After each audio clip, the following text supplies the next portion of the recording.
मागे गोष्ट पाहिली होती, रघुपती राघव राजाला. ह्या रात्र 15वी पाहत असताना आपण त्या गोष्टीतून शिकायला मिळालं. आपल्याला काय शिकायला मिळालं? जगाला नेहमी आपण जगाकडे घ्यायचं नाही, मग तो आणि स्वतःच्या सुखासाठी इतरांना दुःख किंवा त्रास द्यायचा नाही. बरोबर? हे आपण मागच्या गोष्टीतून शिकलो होतो. म्हणजे मला आनंद पाहिजे म्हणून मी इतरांना त्रास द्यायचा, इतरांना दुःख द्यायचं, इतरांना वेदना द्यायच्या असं वागणं आपलं असता कामा नाही. मग आता आपण आजची रात्र 16वी आणि गोष्ट पाहणार आहोत तीर्थयात्रार्थ पलायन. तीर्थयात्रार्थ पलायन म्हणजे काय? की ज्या आपल्याला यात्रा असतात की नाही, मग त्या यात्रेला जाण्यासाठी नाही का, तिकडे देवाकडे जाण्यासाठी, देव बाप्पा पाहण्यासाठी, की पलायन म्हणजे तो पळून गेला. तो कसा पळून गेला, का पळून गेला हे आपण आजच्या गोष्टीतून पाहणार आहोत. नेमकं पलायन असं नाव का दिलं त्या गोष्टीला श्यामनं, हेही आपण आजच्या गोष्टीतून पाहणार आहोत. आपण आजच्या गोष्टीला सुरुवात करूया. सिंहस्थात नाशिकला व कन्नगनाथ वाईला मोठी पर्वणी येते. त्यावेळेस उत्तरेकडची गंगा, दक्षिणेकडची गोदावरी व कृष्णा यांना भेटावयास येते. अशी गोड कल्पना आहे. आपल्या भारतवर्षात निसर्गाला सुद्धा कोमल भावना दिल्या आहेत. निसर्गाला मानवी कुटुंबातला बनविला आहे. दूरदूरच्या नद्याही आपले एकच ओळखून एकमेकांना भेटावयास येतात. मग माणसांनी भेद नये का विसरू? किती सुंदर सांगितले श्यामने पायाच्यामध्ये, की निसर्ग हा म्हणजे किती दानशूर आहे, किती मोठा दाता आहे. निसर्गामुळे आपल्याला प्रत्येक गोष्ट हवी ती मिळते. आणि मग जेव्हा निसर्ग आपल्याला देत असतो त्यावेळेस तो आपल्याला देताना कोणताही भेद करत नाही.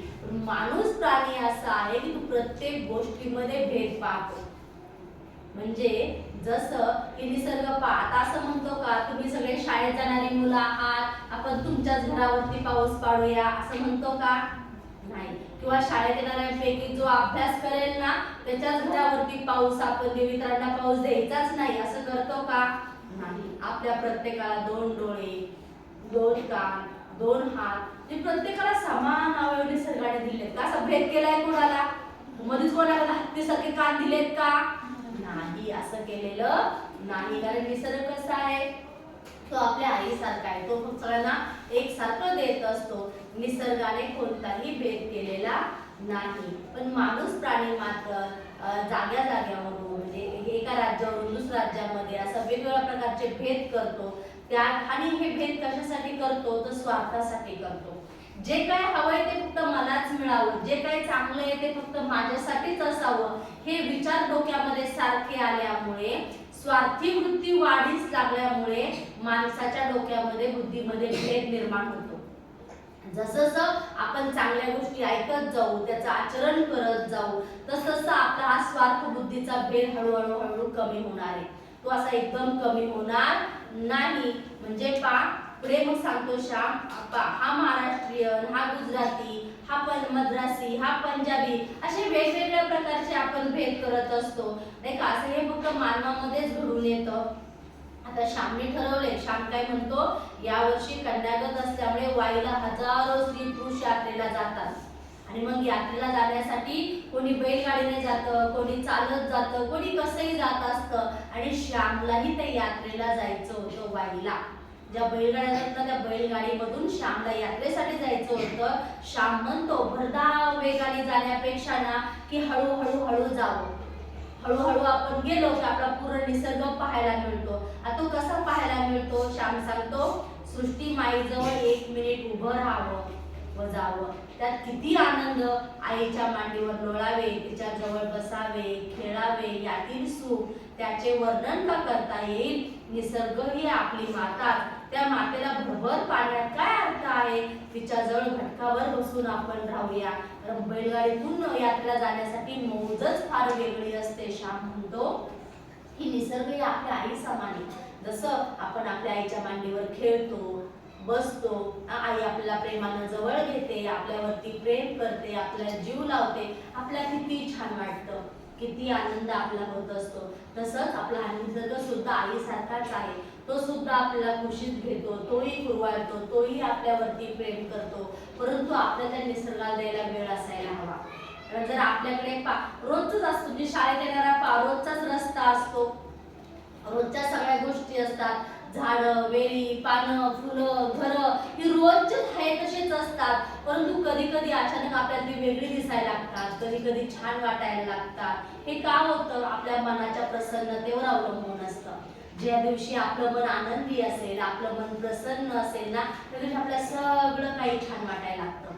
पण ज्या दिवशी मन आनंदी नसेल, दुःखी असेल, मनासारखी गोष्ट झालेली नसेल, आईने काहीतरी आपल्याला हवं ते दिलेलं नसेल, त्या दिवशी आपण दुःखी असेल, आपल्याला नको वाटतं, कंटाळा येतो, शाळेत यायचा पण कंटाळा येतो, अभ्यास करायचा पण कंटाळा येतो. कारण या सगळ्या गोष्टीला कारण एक मनच आहे.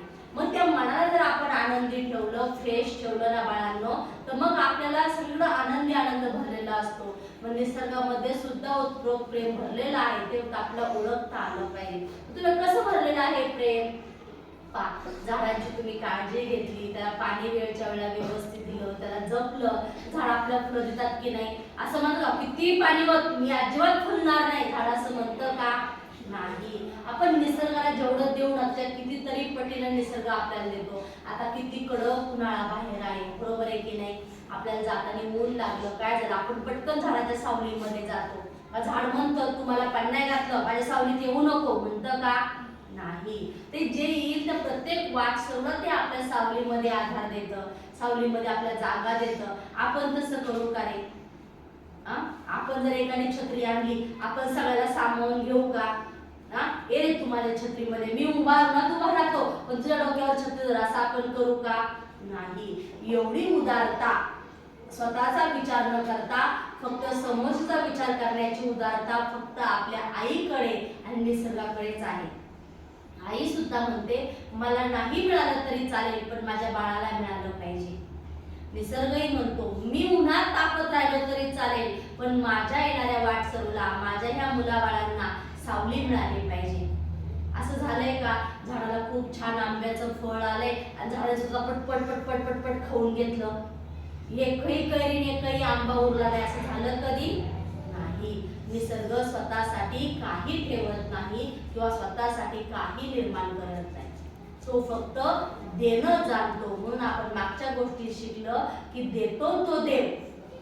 निसर्गाला आपण द्यायला शिकलं पाहिजे, तर निसर्ग फक्त आपल्याला देत असतो. आई आपली सुद्धा फक्त आपल्याला देत असते. कोणाकोणाची आई स्वयंपाक झालेला खाऊन घेते बरं पहिल्यांदा? कोणाकोणाची खाते?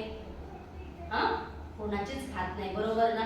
काय करते बरं आई स्वयंपाक झाल्या पहिल्यांदा? तुम्हाला देते, गरम गरम तुम्हाला खाऊ घालते, हो की नाही? म्हणजे तुम्ही सगळ्यांनी खाल्लं, तर आईच्या सगळ्या बाळांनी खाल्लं, खाऊन झालं की मग आई देत असते, हो की नाही वेदांत? आणि मग हे सगळं झाल्याच्या नंतर ना मग सगळ्यात शेवटी आई जेवायला बसते आणि मग त्याच आईला आपण एवढा त्रास देतो, त्याच आईचं म्हणणं ऐकत नाही, अभ्यास करत नाही, आईची आपण काळजी घेत नाही. ह्या चुकीच्या गोष्टी नाही आहेत का? मग आपण सुद्धा निसर्गाकडनं एक गोष्ट शिकली पाहिजे की आपल्यामुळे कोणाला त्रास नाही झाला पाहिजे, झाला तर तो फक्त आनंदच झाला पाहिजे, पण आपल्यामुळे कधी कोणाला त्रास झाला नाही पाहिजे.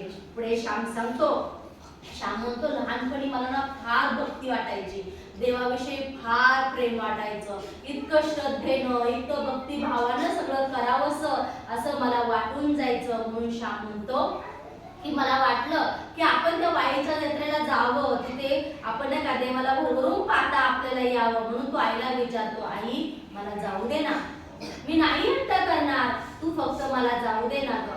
तात्यांना सांग ना, भाऊंना सांग ना मला घेऊन जायला, मी हट्ट नाही करणार, कुठली गोष्ट मागणार नाही, मागे लागणार नाही, की तू फक्त मला जाऊ दे, नाही का?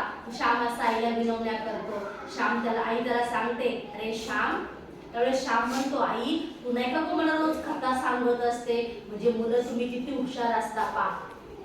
श्याम सुद्धा तुमच्यासारखाच हुशार होता पहा. श्याम कसा म्हणतो, आई तू नाही का मला गोष्टी सांगितलं होतं की स्नानाचं महत्व, माघ स्नान केलं पाहिजे, कार्तिकी स्नान केलं पाहिजे, गंगेचं स्नान झालं पाहिजे, म्हणजे असं एवढं सगळं स्नान केल्यावरती तुला तुझा मुलगा पुण्यवान नको का व्हायला? आपण पण आईला असं ब्लॅकमेल करतो की नाही, आपल्याला एखादी गोष्ट पाहिजे असल्यानंतर आई तूच नाही का गं मला सांगितलं होतं असं करायला, मग दे बरं तुम्हाला आता, नाही का. म्हणजे आपण आपलं हित साधून घेण्यासाठी आपण आपल्या आईशी कसं वागतो, कसं बोलतो, आपल्याला पाहिजे ती गोष्ट करण्यासाठी आपण कशी लाडीगुडी लावतो, तसा श्याम सुद्धा आईला लाडीगुडी लावत होता. आता आई काय म्हणते पहा, आई म्हणाली श्याम अरे आजच्याने काय झाले, म्हणजे आजच जायला हवं का, आताच जायला हवं का, तू पुढे मोठा हो व जा गंगा गोदांना भेटायला.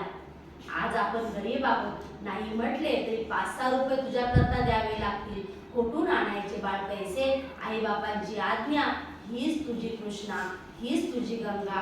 कुंडलिक आई बापाचे पाय सोडून समोर देव आला तरी उठला नाही, तो त्यांचे पाय चेपीत बसला, खरे ना. आता आई ती आई असते.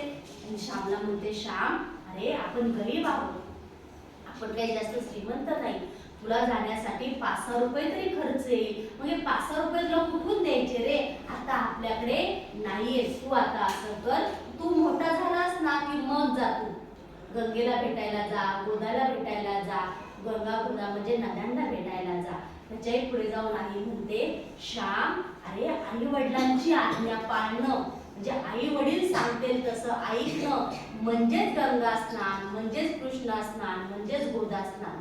त्याला दुसरं कुठलं पुण्य करायची गरज लागत नाही बाळांनो. जो आईचं ऐकतो, आई वडिलांचा आदर करतो, आई वडील सांगतील त्याप्रमाणे वागतो, आई वडिलांची काळजी घेतो, म्हणजेच आईला म्हणतात आई वडिलांच्या आज्ञेमध्ये राहणं, त्याला दुसरं कुठलंही पुण्य करावं लागत नाही. त्याच्या पाठी भगवंत आपोआप उभा राहतो. जो आई वडिलांचं ऐकत नाही, आई वडिलांची सेवा करत नाही, भगवंत त्याचं ऐकत नाही.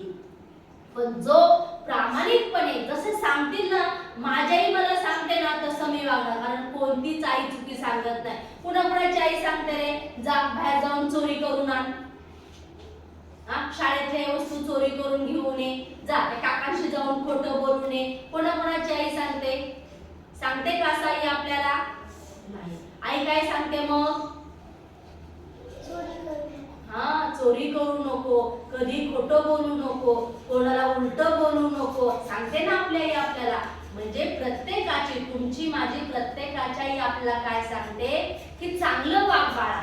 जर श्यामची आई म्हणते जगानं कोणीही नावं ठेवू नये म्हणून मी माझ्या श्यामला ओरडते, तसं तुमच्या माझ्या आईला पण वाटतं आपल्याला कोणी जगाने नावं ठेवू नये, जगाने आपल्याला चुकीचं कोणी म्हणू नये, म्हणून आई नेहमी प्रयत्न करत असते. म्हणून आई वडील जे सांगतात ते डोळे झाकून ऐकायचं आणि त्याप्रमाणे करायचं.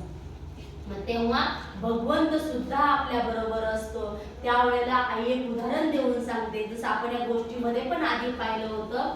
भक्त पुंडलिक आहे, भक्त पुंडलिकाची भक्तीचा महिमा ऐकून स्वतः जगाचा चालक मालक पालक विठ्ठल विठू माऊली स्वतः पुंडलिकाला भेटण्यासाठी आली. पण स्वतः भगवंत आपल्याला भेटायला, आपली मैत्रीण आली घरात आपण पळत पळत जातो लगेच, आहे की नाही. नुसतं मैत्रीण आपल्या खेळायला बोलवायला तर आपण जागेवर थांबतो का नाही. आपण आई म्हणली ना की मला झाडून घे मग जा, तरी आपण ऐकत नाही. झाडू आपण लगेच जागेवर फेकतो आणि लगेच आपण पळत पळत पळत जातो मैत्रिणीला भेटायला. आणि इथे तर साक्षात भगवंत आला पुंडलिकाला भेटायला, पण पुंडलिकाने जागा सोडली नाही. तो आई वडिलांचे पाय चेपीत होता, तो तसाच पाय चेपीत राहिला. जेव्हा आई वडिलांना झोप लागली, त्यांचा आराम सुरू झाला, तेव्हा तो पुंडलिक विठू माऊलीला भेटायला आला आणि स्वतः भगवंताचे दर्शन घेतले. मग ही आई उदाहरण देऊन सांगते, पण जसं आईने उदाहरण दिलं तसं श्याम सुद्धा अतिशय हुशार. श्याम काय म्हणतो पहा आता, पहा. परंतु मी म्हटले आई ध्रुव तर आई बापांना सोडून गेला. पुराणात दोन्ही प्रकार आहेत. आई पुढचे कोणी पाहिले आहे. चांगले करावयास मनात आले की लगेच करावे, त्याला वेळ काळ बघत बसू नये, असे त्या सत्यनारायणाच्या कथेत नाही का. आई जाऊ का ग, तात्यांना सांगितले तर ते मला फुकट सुद्धा नेतील, माझे पैसे सुद्धा घेणार नाही. म्हणजे श्यामला एवढं तीव्र इच्छा होती की ते यात्रेला जायचंच, मला तिकडे जायचं.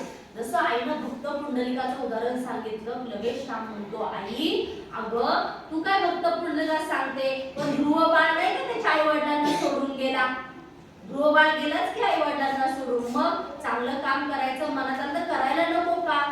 श्यामच आईला म्हणतो, आई मला हे चांगलं काम आहे ना ग, देवाला जाणं, देवाची भेट घेणं, त्याच्या भक्तीमध्ये लीन होणं हे चांगलं काम आहे ना, मग तू मला का जाऊ देत नाही? चांगलं उद्याचं कोणी बघितलंय? उद्या पुन्हा दिवस येईल ना येईल, मला जाता येईल ना येईल, माझ्या मनामध्ये तशी भाव, श्रद्धा, प्रेम भगवंताविषयी असेलच असं नाही, पण आज मला वाटतंय तर मला जाऊ दे ना ग.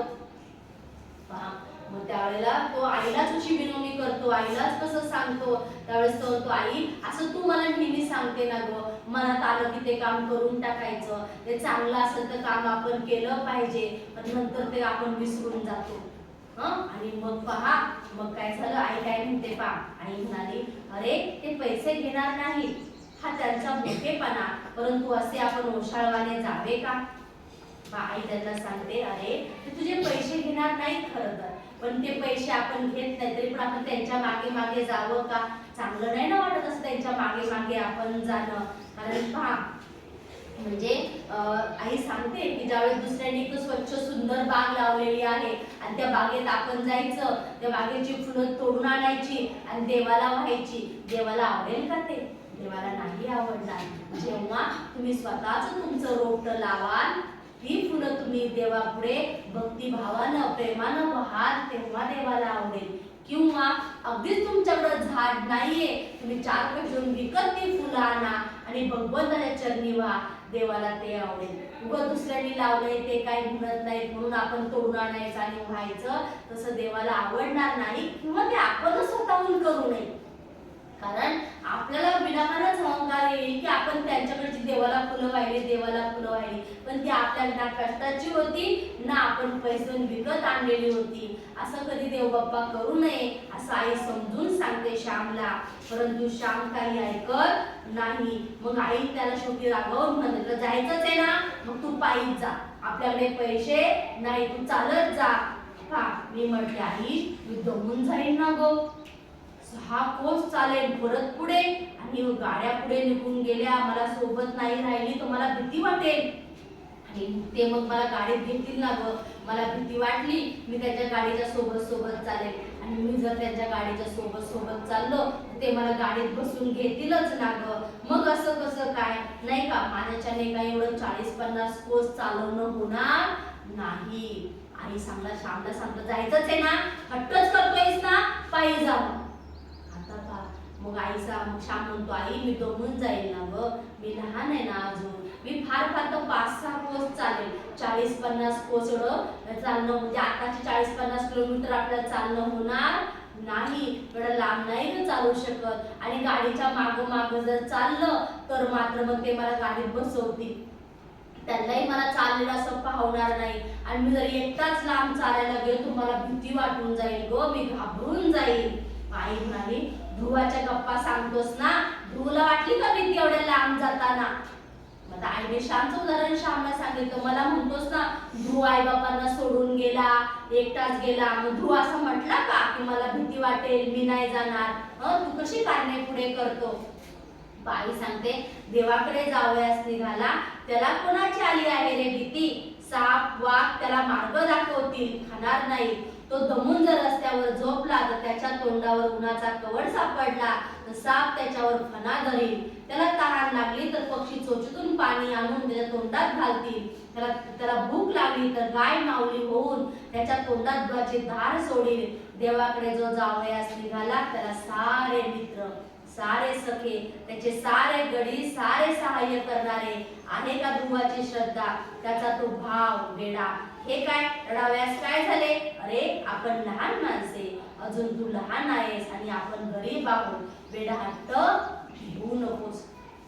आईनं खूप मोलाचा संदेश ह्याच्यातून दिलेला आहे. आई सांगते, अरे तू देवाकडे जावयास निघाला ना, तुला विश्वास आहे, श्रद्धा आहे की माझा भगवंत माझी काळजी घेणारा आहे, तो म्हणजे निसर्ग हा भगवंत माझा पाठीराखा असताना मला घाबरायची काहीच गरज नाही, मला भीती वाटण्याचं काहीच कारण नाही, कारण तो माझी पाठराखण करणारा आहे. आणि म्हणून मी ते तयारी दाखवली पाहिजे, विश्वास दाखवला पाहिजे. तसं माझं माझ्या भगवंतावरती प्रेम आहे, तसं त्या भगवंताचं सुद्धा माझ्यावरती प्रेम आहे. जसं आपलं आपल्या आईवरती प्रेम असतं, आई आपल्यावरती प्रेम करते, आई आपला काय होऊ देते का रे? आई आपली किती काळजी घेते. थंडी, ताप, ऊन, वारामध्ये आई किती काळजी घेते. आपण जर बाहेर कुठे चाललो तर आई आपल्या किती जपून सावकाश घेऊन जाते की काही होऊ नये. तसंच आपलं जर भगवंतावरती श्रद्धा असेल, त्या निसर्गावरती श्रद्धा असेल तर आपल्याला काही होत नाही. आपण श्रद्धेने पाऊल टाकत गेलं पाहिजे. जसं ध्रुव बाळ सुद्धा श्रद्धेने पाऊल टाकत पुढे पुढे गेला.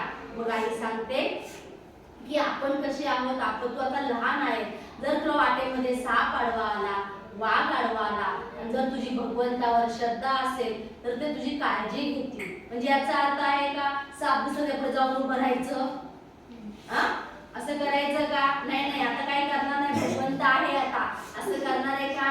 नाही. आपण स्वतःची काळजी घेतली पाहिजे, जपलं पाहिजे. आपल्या बुद्धी कशासाठी दिलेली आहे, विवेक कशासाठी दिलेला आहे, काय योग्य काय अयोग्य हा विचार करून आपण वागलं पाहिजे. आपला कुठली इजा होणार नाही याची काळजी भगवंत तर घेईलच घेईल, पण आपण स्वतः सुद्धा तयार असलं पाहिजे. पुढची चाहूल ओळखून आपण वागायला शिकलं पाहिजे. त्यावेळेस आई सांगते ह्या पूर्ण निसर्ग एकवटेल आणि तुला मदत करायला लागेल.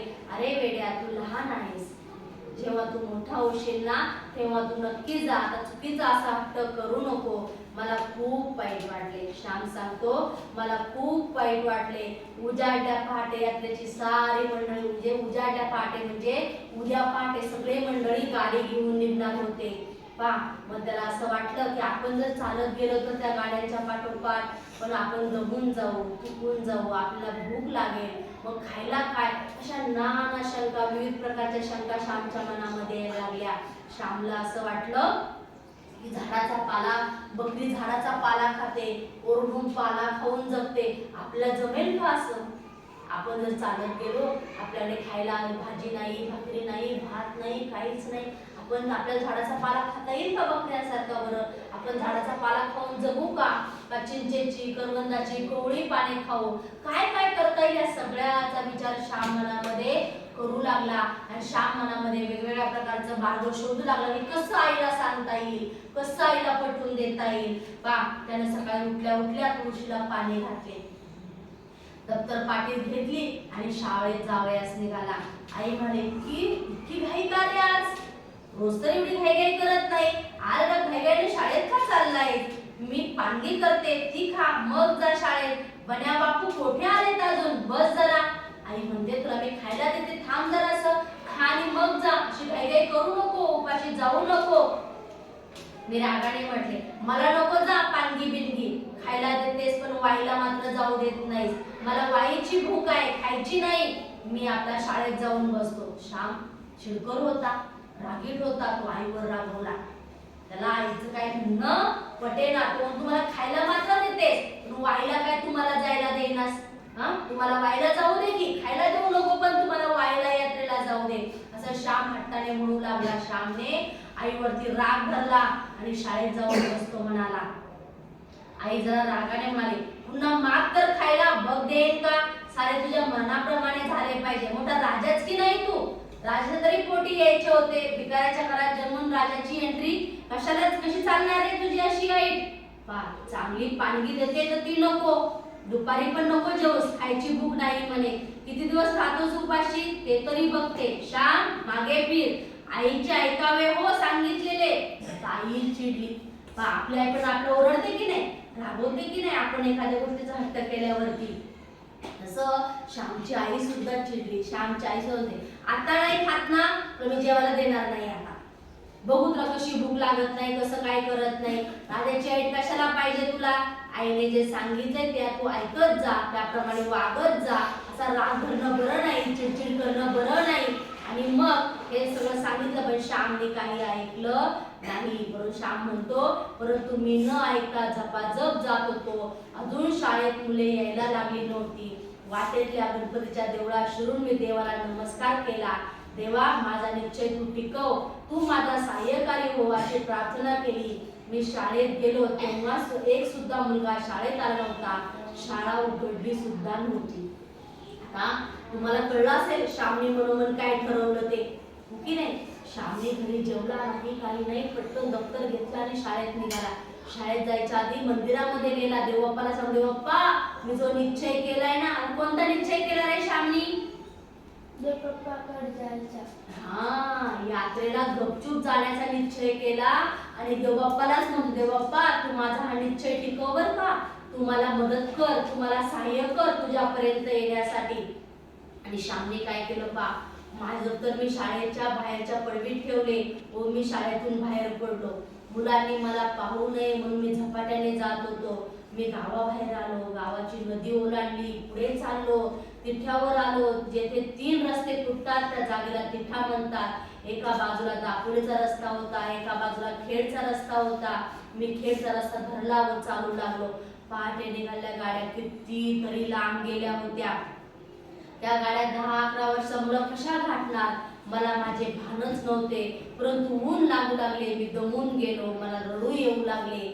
घरी परत जाण्याची लाज वाटू लागली. परंतु घरी नाही जावयाचे तर कोठे जावयाचे, रानात कोठे राहणार आणि किती वेळ राहणार. शेवटी श्यामने ठरवलं, त्याप्रमाणे श्यामने केलं. श्यामने शाळेत गेल्याचं सांगून दप्तर शाळेतच ठेवलं आणि श्याम वाईच्या दिशेने निघाला. तिकडे जात असताना तो भराभर चालत गेला. पण बैलगाड्या सकाळी पहाटेच निघाल्या होत्या, तर खूप दूर गेल्या होत्या. आता छोटासा मुलगा त्या बैलगाड्या घाटणार कशा, तिथं पोचणार कसं? पण त्यांनी मनाशी जिद्द ठरवली, नाही आपण जायचं, आपण चालायचं. पण जेव्हा भर दुपारचं ऊन झालं तेव्हा श्याम दमून गेला. आता श्यामला दम लागला. आता श्यामच्याने चालवे ना, आता घरी तरी माघारी जायचं कसं? आता श्यामला वाटलं आपण घरी तरी कसं जायचं, घरी तर काय सांगितलं नाही, आपण चोरून पळून आलेलो आहे देवबाप्पाला जायचं म्हणून. आणि आता जर आपण घरी गेलो तर मग श्यामच विचार करतो, आता आपण घरी नाही तर कुठे जाणार, आपल्या घरीच जायला पाहिजे. मी माघारी वळलो, माझ्या गावाकडे पावले वळवली. डोळ्यात पाणी गळत होते व सूर्याच्या प्रखर किरणाने ते वाढून जात होते.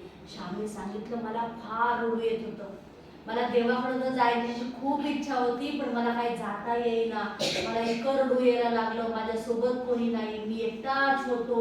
आणि शेवटी मला खूप भीती वाटली, मी खूप दमून गेलो आणि मी पुन्हा घराकडे जायला निघालो. पण घरी जात असताना मला खूप रडू यायला लागलं.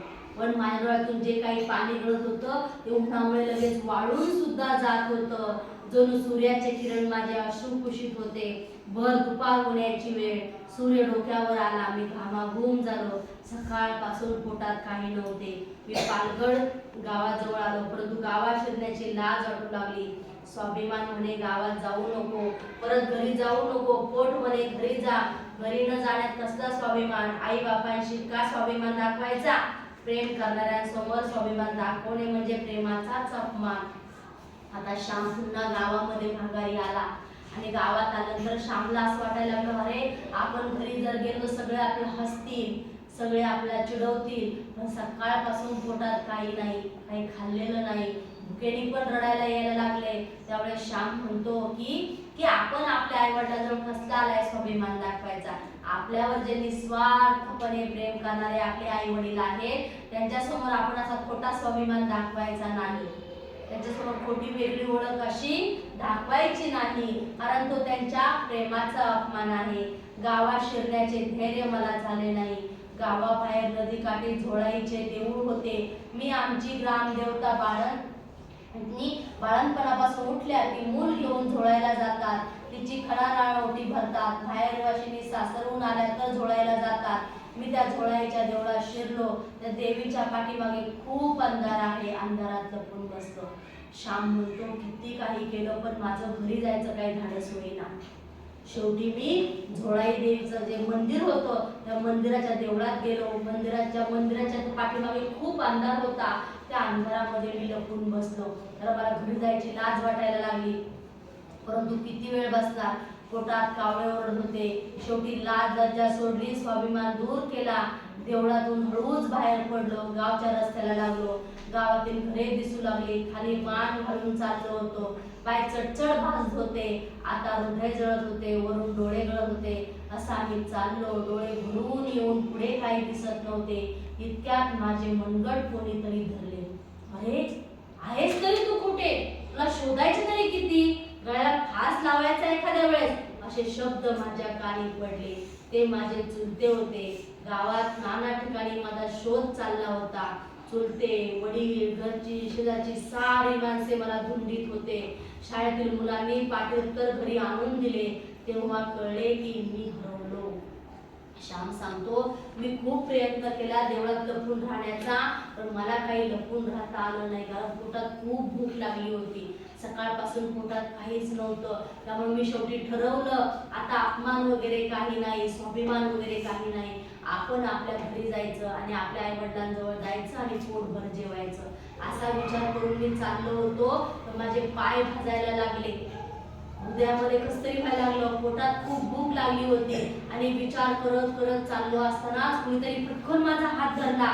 तर ते चुलते होते. ते म्हणतात, अरे श्याम, तुला किती शोधायचं, गावभर सकाळपासून आम्ही तुला शोधतोय, पुढेच तू सापडला नाही. शाळेतल्या मुलांनी दप्तर आणून दिलं तेव्हा कळलं तू शाळेत नाहीच, कुठे निघून गेलास. केव्हापासून आम्ही तुला शोधतोय.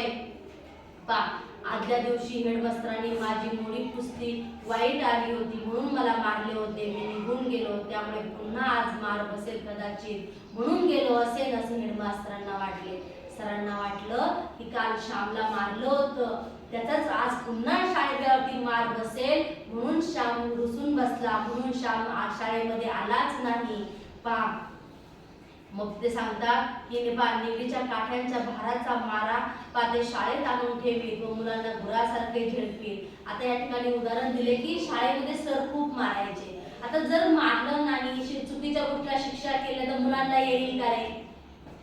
जर चुकीचा वागतोय, मुलगा अभ्यास करत नाही, तसाच घरी राहतो, त्याला ओरडलं नाही, रागवलं नाही, त्याला जमेल का?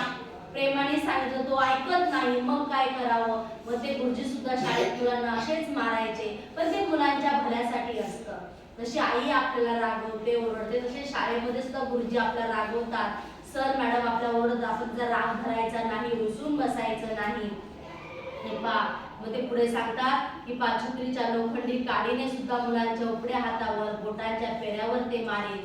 म्हणजे मी पडून गेलो म्हणून त्यांना वाईट वाटले, आपल्या मारण्यामुळे हा परिणाम झाला. गुरुजींना सुद्धा वाईट वाटलं की अरे आपण श्यामला मारलं म्हणून श्यामला वाईट वाटलं का, म्हणून श्याम पडून गेला का? म्हणजे प्रत्येकाचा आपल्यावरती किती जीव असतो, फक्त आपण समजून घ्यायला पाहिजे, आपण असं करायचं नाही. हेडमास्टर म्हणाले, आजपासून तुमच्या मुलाला 4 बोटही लावणार नाही हो. म्हणजे नाही का, तो पळून जातो, शाळेमध्ये येत नाही, घरी राहतो. आता आजपासून मी श्यामला मारणार सुद्धा नाही. परंतु वडील म्हणाले, पुन्हा लावणार नाही, परंतु आता सांगू दे तर खरा, घरात जेवढे तशीच राहिली आहेत. आईच्या मनात मी वाईला जाण्यासाठी तर नाही ना पळून गेलो, अशी शंका आली, म्हणून तिने बोलून दाखवली नाही. सगळ्यांना असं वाटलं की शाळेत सरांनी मारलं, गुरुजींनी मारलं म्हणूनच श्याम पळून गेला, म्हणूनच श्याम लपून बसला. पण खरी गोष्ट आपल्या आईला माहिती होती. आईच्या मनात आलं की श्याम बहुतेक आहे ना वाईच्या यात्रेसाठीच पळून गेलेला आहे. आईचं मन कसं असतं, आपल्या मुलाच्या, आपल्या मुलीच्या मनात काय चाललंय हे आईला कळत असतं. पण आईच्या मनात काय चाललंय हे आपल्याला कळतं का? हे आपल्याला समजतं का? हे आपल्याला समजत नाही. परंतु आईला मात्र सगळं कळतं, पण आईने बोलून दाखवलं नाही. वडील माझ्यावर रागवले नाहीत, काही नाही. ती वेळ रागे भरण्याची नव्हतीच मुळी, मी दमून गेल्यामुळे झोपून गेलो होतो. थोड्या वेळाने वडील आले, श्याम उठ बाळ, पुन्हा नाही हो मास्तर मारणार. अरे मास्तरांनी मारले असे म्हणून पळून का जावे?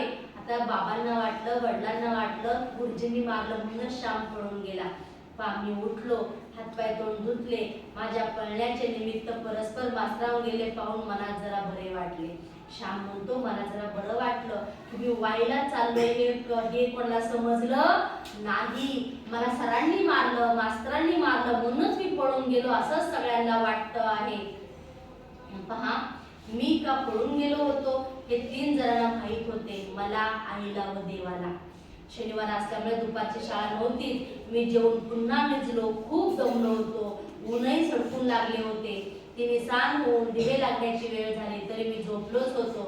आई माझ्या अंथरुणाजवळ आली. ऐका, ती माझ्याजवळ बसली. तिने माझ्या कपाळाला हात लावून पाहिले. तिने हात काढले. श्याम. मी डोळे उघडले. आईने अंगावर हात ठेवला होता. ती वात्सल्याने म्हणाली, श्याम बरे नाही का वाटत? अंग दुखते. मी सांगितले तरी ऐकले नाही असे म्हणून माझे अंग चेपू लागले. मी माझे डोके एकदम आईच्या मांडीवर ठेवले. ओरडू लागलो. माझे रडणे आवरून मी आईला म्हटले, आई मी तुझे ऐकले नाही. बघा श्याम किती प्रेमळ आहे आणि किती आज्ञा ठरवली. आई मी तुझे ऐकले नाही, असा पळून गेलो म्हणून तू रागवलीस होय? मास्तरांनी मारले म्हणून नाही हो मी पळालो. तू नाही का एखाद्या वेळेस मारे मग पळतो का मी कधी? भाऊंना वाटले की मी त्यासाठी पळालो. तू काल मला म्हणालीस जायचे तू पायी जा, आहे ताकद. आई मी पायी जाऊ पाहत होतो परंतु माझ्या शक्ती पलीकडचे मी करू पाहत होतो. कोठे ध्रुव बाळ आणि कोठे तुझा शेमडा श्याम. बघा श्याम किती प्रामाणिक आहे आणि श्याम किती प्रत्येक गोष्ट आईशी खरं बोलतो. एवढीशी पण गोष्ट तो आईपासून लपवून ठेवत नाही. जेव्हा आई श्यामकडे गेली तेव्हा श्याम आईला म्हणतो, आई मी खरंच वाईट आहे ना ग, मी चुकीचा आहे ना ग, मी तुझं ऐकत नाही सांगितलेलं. तू मला सांगत होती पण मी तुझं ऐकलं नाही ग. अगं तू मला म्हणालीस ना तू पायी जा म्हणून मी पायी जायला निघालो. तू सांगितलेलं मी ऐकलं नाही. पण पायी जाणारा ध्रुव बाळ कुठे आणि आई हा तुझा शेमडा श्याम कुठे ग? आणि श्यामला खूप रडू यायला लागलं की आपण आईचं ऐकलं नाही, आपल्यामुळे आईला त्रास झाला. बा आई तुझ्या श्यामवर रागू नकोस. तुझा श्याम आता ताई हट्टी आहे, मनात येईल तो करू बघतो मग असा फसतो व रडतो. तू नाही ना रागवलीस? श्याम आईला म्हणतो, आई तू नाही ना ग माझ्यावर रागवली. मी हट्टी आहे, मी हट्ट करतो परंतु मी चुकीचं नाही ना ग वागत कधी. मी सांगतो तुला सगळं. तुझे न ऐकता व तुला न सांगता पळून गेलो म्हणून नाही ना रागवलीस. सांग ना ग आई, सांग ना मला तू माझ्यावर आई नाही ना रागवली. म्हणजे प्रत्येक मुलाला वाटतं की आपल्या आईनं आपल्यावरती रागवू नये, आपल्यावर ओरडू नये. तुम्हाला वाटतं श्यामलाही वाटत होतं, आपण आपल्या आईला पण वाटतं आपल्या मुलाने रागवू नये, रुसून बसू नये. पण आपण सुद्धा आपल्या आईचं ऐकलं पाहिजे. आई म्हणते, माझे तोंड कुरवाळून माझे डोळे पुसून आई म्हणाले, श्याम मी का रागवेन? मला राग आला नाही व पडून गेलास मग वाईटही वाटले नाही. तुझ्या काळजीमुळे वाईट वाटले. तू लहान, तुझे कसे होईल यामुळे डोळे भरून येत होते. मी काल बोलले तसे झाले. माझे शब्द कारण म्हणून मी वाईट वाटत होते परंतु तू पळून गेलास हे फार वाईट केलेस. असे मनात येऊन सुद्धा वाईट वाटले नाही. श्याम तू वाईट गोष्टीसाठी थोडाच पळून जात होतास. परवा गावाला कुणाचा मुलगा नाटक कंपनी जाण्यासाठी पळून गेला. तसा का तू पळून जात होतास? तू देवासाठी पळून जात होतास, गंगेच्या स्नानासाठी पळून जात होतास. मी कशा तुझ्यावरती रागू? उलट मला अभिमान आहे. माझा श्याम पळून गेला तर देवासाठी जाईल असं मी अभिमानाने म्हणेन. पण श्याम एक गोष्ट लक्षात ठेव, तुम्ही सगळ्यांनी पण ऐका. तुझ्या आईचे एक वाक्य लक्षात ठेव. चोरी चहाडी करून पळू नकोस, वाईट संगतीसाठी पळू नकोस, भीतीने पळू नको. देवासाठी पळून गेलास तर जा. साऱ्या संतांनी तेच केले. देवासाठी माझा मुलगा पळून जावा अशी मी प्रार्थना करेन.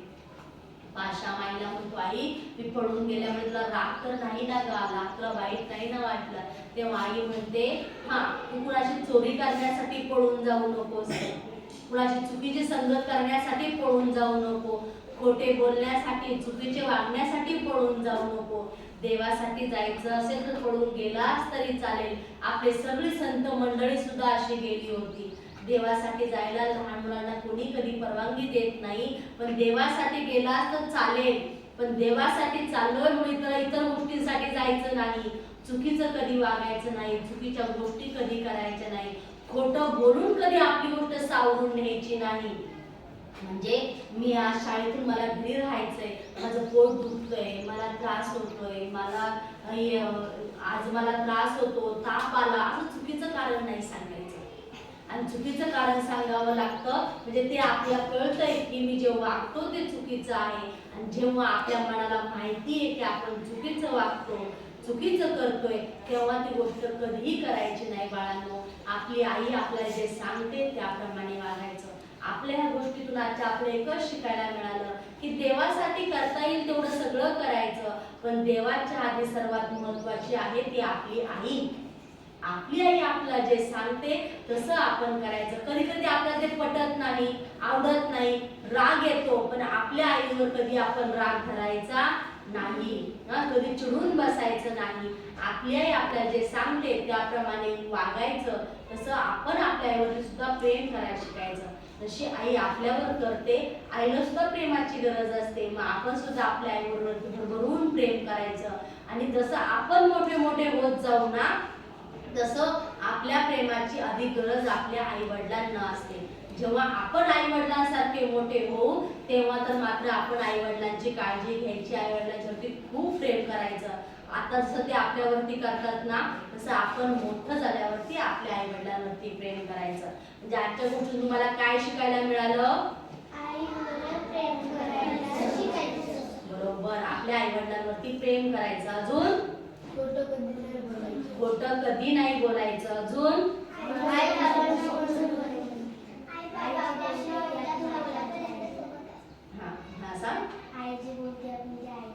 बरोबर, आई जे बोलते आपण ते सगळं ऐकायला पाहिजे. काय?